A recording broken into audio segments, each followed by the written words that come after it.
I just found out how many bodies my wife is hiding in her closet, so I blew up our marriage, but it'll never compare to how many strangers she's blown. My wife, 44F, and I, 43M, have been married for 20 years. We started dating in high school when I was a junior and she was a senior, though we were long distance for her first 2 years of college while I was in high school and did 1 year at community college. Then we went to college in the same city for a year and have lived together since. We got married the summer after I graduated from college.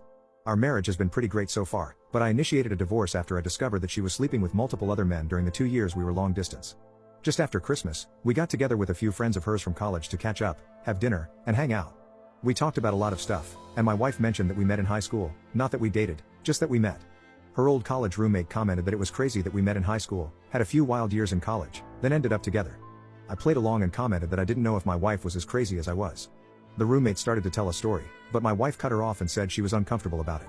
I sensed something was up, so I said that we actually started dating in high school and were together for my wife's entire time at college.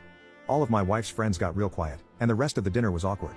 On the way out, one of her other roommates took me aside and said I should have an honest conversation about what happened at college. I asked my wife on the way home, and she kind of blew me off. I told her it was important that she was honest with me, and again she said it wasn't important. When we got home, I told her I was going to stay at my brother's house until she was ready to talk about what happened in college. The next day, she came over and admitted to sleeping with several men during her first 2 years of college. She said she didn't consider it a big deal at the time because we were long distance, and she didn't think a high school romance would last. I pressed for more details, and she said it was at least 10 different men, including at least 3 guys she introduced to me as friends when I came to visit on weekends and 1 guy she was still in contact with. At that, I told her that I wanted a divorce and would be starting the paperwork as soon as I could, which I did on January 2nd. Her family and most of my family are telling me I shouldn't throw away my marriage over a few mistakes. I've stood by my belief that cheating on me with multiple men for years is unacceptable, no matter when it happened, and the fact that she continued to maintain relationships with these guys right in front of me was an unacceptable amount of disrespect. We have 2 children, but they are 17 and 19, and I believe they will understand why I need to end the marriage. Am I wrong for leaving? I feel like I'm going crazy with the amount of people telling me to overlook years of infidelity and decades of lies. Edit. I can't answer every question/comment, but I wanted to provide some detail for some common questions. The reason I posted this is that my wife and a few friends have been saying it's common to sleep with other folks when you're in a long-distance relationship and that I'm kind of the odd one out for not sleeping around. I felt like I was being gaslit, but I wanted an outside perspective. We live in a state with a waiting period to finalize a divorce, so I felt it was a reasonable idea to get some insight before things are finalized. After these comments, I see a handful of folks saying it's normal to sleep around during a long-distance relationship, but it seems to be a significant minority. The 1 guy we're still in contact with married a mutual friend from college. This isn't some guy she secretly messages on the side. He's somebody we've talked to regularly for years. I've talked to him a few times since I learned about my wife. He said he didn't know we were dating at the time and has since blocked my wife on social media. I'm not getting a paternity test unless my kids want to get one. I don't have any doubts that they are biologically mine, and no test will make them not my kids. I love them more than anything in the world, and my wife's infidelity won't change that, even if one or both of them are not biologically mine. They've been my kids for 19 years, and they will be my kids until I stop breathing. I was open to therapy or some kind of attempt to save the marriage, but her insistence that this type of thing is common and I'm the one who's out of line is just too much for me. The only time she showed any remorse or even offered to reconcile is when I started filing paperwork. In the last week, she's gone back to saying she's right and I'm overreacting. This is also why I feel like I'm being gaslit. It seems obvious that this is a major issue, but I've got my wife and others telling me it's normal and I'm overreacting. Update 1. I wanted to provide some updates here as my original post got a lot of traction. My wife and I are seeing a couples counselor and have been to 3 sessions now. First, let's talk about the things I learned about the situation in college. After talking to my wife in sessions and texting with 2 of her roommates, it's clear that her roommates knew something was up in college. They said they thought the situation was weird and likely involved cheating. My wife had told them that we both had some wild times in college and worked it out before we got married, so they never really brought it up. The roommate who pulled me aside recently was uncomfortable with the fact that my wife clearly didn't talk it through with me and wanted me to know. As far as being introduced to guys she slept with, apparently that was not intended. For one of the guys, he ended up dating and then marrying one of our mutual friends from college. This is the guy she was in contact with. In the other situations, she initially blamed me in the counseling session, but has now agreed it was bad. When I went to visit her, she planned to hang out in the room or just hang out together alone, but I wanted to go to a few parties because in high school and community college, I didn't really have parties to go to. She didn't expect me to meet the guys, but they were at the parties, and she felt she didn't really have a choice. I still think this is kind of crappy, but it's not as bad as her intentionally parading me in front of the guys. Most of our discussion in therapy has been about why I think it's a big deal and why she doesn't. Initially, she said that none of these guys were in relationships with her, and it was mostly one-night stands or friends with benefits. Since she didn't view them as romantic relationships, she didn't see the big deal, her words, not mine. My opinion is that we never said that was okay, and she actively prevented me from doing the same. After delving into this over 2 sessions, and with my wife talking to some friends, she now agrees that it was a breach of our trust and relationship. This shared understanding has helped us talk about this situation more honestly and move from arguing to conversing, which is why I'm optimistic about co-parenting. Now, here's why I'm 100% set on divorce. Two things came up that made me want to leave the marriage. First, about 10 years ago, we went through a really rough patch and had a dry bedroom for about 2 years. She had expressed that our bedroom life was becoming boring, so I tried to spice things up, nothing crazy, just roleplay and expensive toys. Apparently, she had been hung up on some intimate experiences that happened in college, that she is not comfortable talking about, and wanted me to try them, but when I did, it made her feel awkward and guilty that it made her think of other men while she was with me. The fact that she's saying these experiences were meaningless, but they're still impacting our marriage tells me they meant more than she wants to say. Second, she admitted that she has been flirting with coworkers on business trips since the pandemic ended. She says she has never slept with anybody, but it got as far as going on a date with one of her male coworkers, and that was the absolute deal breaker for me. We have told our children that we're getting a divorce. We explained to them that it was due to some bad decisions that we made in college that we're having trouble moving past. My 19-year-old, who is in college, asked me if I cheated on my wife while she was away at college. My wife got a little shaken up, but admitted to the kids that she's the one who cheated. We have agreed not to share any additional details with the kids. I reinforced that both of us will be there for the kids and that we are in therapy to help make sure we handle this in the best way for the family. I also told the kids that if they wanted to talk to either of us or a therapist about it, I would fully support it. We've started talking to a mediator about how to proceed with the divorce, and unless things change, we should be able to have an amicable divorce. We're both financially stable on our own, we have no major debts, and our kids are older, so custody isn't a major issue.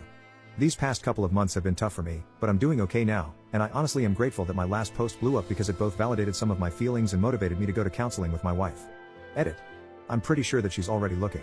We've had one meeting with an equitable divorce mediator, and she specifically stated that we are married until the divorce is final, and any funny business that happens before that date could jeopardize the amicable divorce settlement. It seems kind of dumb to me since we're getting divorced due to infidelity, but my soon-to-be ex was visibly grumpy when that came up. I also imagine that the fact that I'm living in the guest room isn't helping her prospects. At the end of the day, I'm doing my best to try to accept that our marriage is over, and I've been going to therapy on my own, in addition to our couples therapy, to help deal with it. I'm mentally prepared for the fact that there's a good chance I'll see the coworker she only dated again, but I'm also hopeful that I can find a place and be ready to move out before the divorce is finalized. If everything goes well and we can create a plan with a mediator, we will be divorced by summer, I will be in my own place, and she can just date whichever coworker she wants. Okay, let's talk about high school relationships and this wild idea that cheating isn't a big deal. First off, if you're thinking your relationship won't survive graduation or long distance, just be honest and end it. Don't play the out of sight, out of mind game. That's not cool. Now, about cheating. Anyone who says it's no big deal is probably a cheater themselves. You know the type. Everyone does it. Cheating is a choice, and it's a pretty messed up one. If you can't handle commitment, just be single. It's that simple. Don't hurt someone else because you can't control yourself. Remember, karma's always watching, and she's got a perfect memory. I nuked my marriage because I thought my husband was cheating on me, but it was his sister trying to push us apart so her best friend could steal him. My sister-in-law Lisa, 32F, her best friend Emma, 32F, and my husband Jamie, 29M, were best friends growing up. Emma got married early when she was 20, however, her husband was abusive, and she has 2 children with him. She got divorced 10 years later, finally free from his abuse, but she suffered a lot and is probably still in therapy, along with her children. I, 30F, met Jamie 4 years ago, and we got married 2 years later. Everything was just awesome. What I didn't know was that Emma wanted Jamie, and Lisa made it her mission, when Emma finally got divorced, to bring her brother and best friend together. I didn't know any of this, so I never knew there was a hidden agenda. A few months into my marriage, I overheard Lisa talking about how Jamie was cheating with a married colleague of his. In hindsight, I can tell it was staged because she was providing unnecessary details and was very loud. She meant for me to hear it. I confronted her then and there, and she seemed very flustered. She apologized and begged me not to ruin my marriage. She told me Jamie loved me and she never wanted to lose me as a sister, but at the same time, she provided me with pictures and texts, all of which were photoshopped, showing my husband and his colleague. She begged me not to mention where I found out, and I was grateful for her support, so I promised not to expose her as the source. Later that week, I confronted my husband with everything, and he adamantly refused to admit to anything. It hurt me more that he never admitted nor apologized, ever. He asked me where I got this from, but I kept my promise and told him it was an anonymous tip. I also went so far as to contact the colleague's husband because, at the time, I thought it was the right thing to do.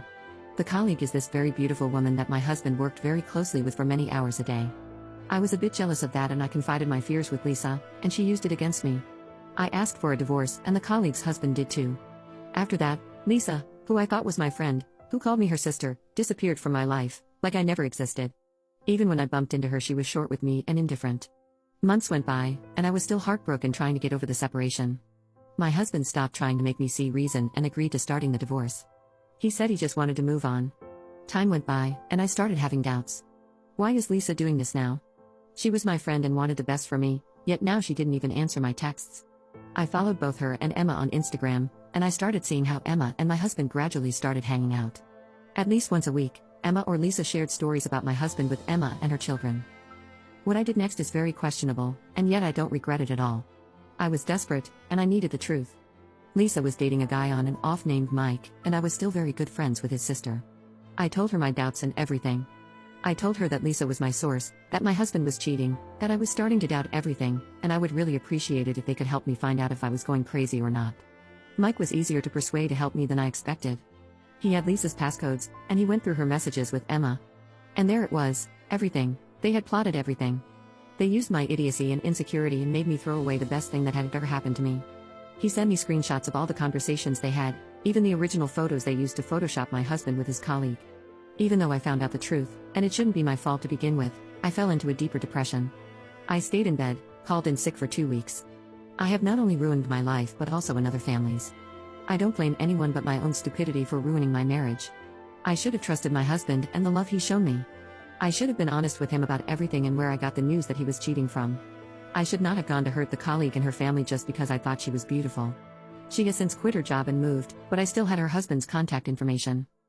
I had to at least apologize, so we met, and I told him everything. He was so angry with me, crying and yelling, and all I could think was that I deserved every insult he threw my way. I found the colleague on Instagram and DM'd her everything in a long apology, but she didn't answer me. Things are already ruined. I don't know if I should tell Jamie. I know I don't deserve him at all, and I know that he doesn't want me anymore, but maybe he should just know what Emma is doing and what she's capable of doing. Maybe I could start by reassuring him that I'm not trying to win him back, that I'm just trying to help him understand, and apologize. I don't know. Update 1.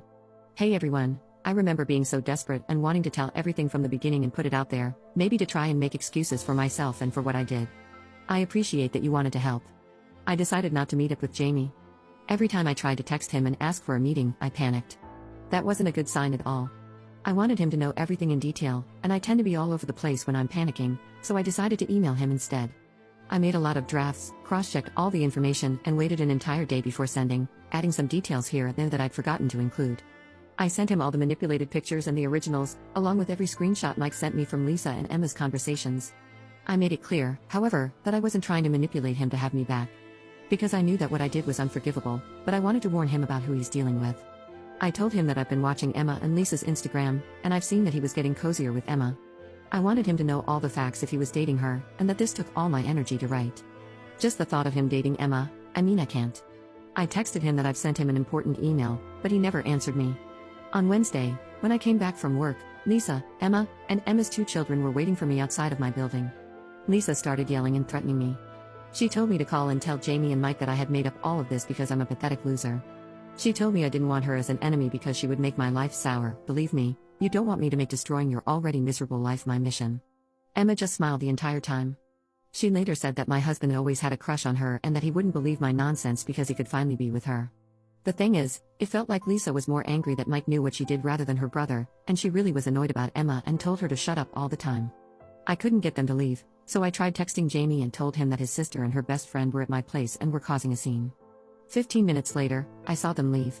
Then Jamie texted, after not replying all those times before, that he wanted to come over if I was all right with it, and I agreed. He told me that he was very hurt that I would doubt him like this and believe those rumors. I told him everything again, without panicking. I told him that I loved and trusted Lisa. She was like my sister, and I asked him to put himself in my shoes. If he happened to hear Lisa talk about me being unfaithful, would he have any doubts about his loving sister's intentions? He stayed the night and left the next morning. We have been texting several times a day and talking on the phone and FaceTime every night since. He says that he loves me, but that he doesn't know what to do. He is very hurt, by his sister and Emma of course, but even by me. He hasn't talked about canceling the divorce process yet, so I will just have to wait, and that's understandable. I've turned his life upside down twice in such a short period. On a happier note, my husband's colleague and her husband are back together. My husband met with them and apologized. I've already told them everything, but my husband felt the need to apologize personally. Mike has ended it with Lisa, and Lisa and Emma's relationship is very strained. Both have blocked me from social media, of course, but apparently, Lisa is blaming Emma for Mike leaving her, and Emma has tried to throw Lisa under the bus by telling Jamie she was innocent in all of this. I really hope my husband forgives me, and I promise that I will make it up to him if he does. This story should clearly tell you that there are women out there that are highly emotional and lack sound logic. Could anyone picture a group of men doing the same thing? Let me answer the question for you. No!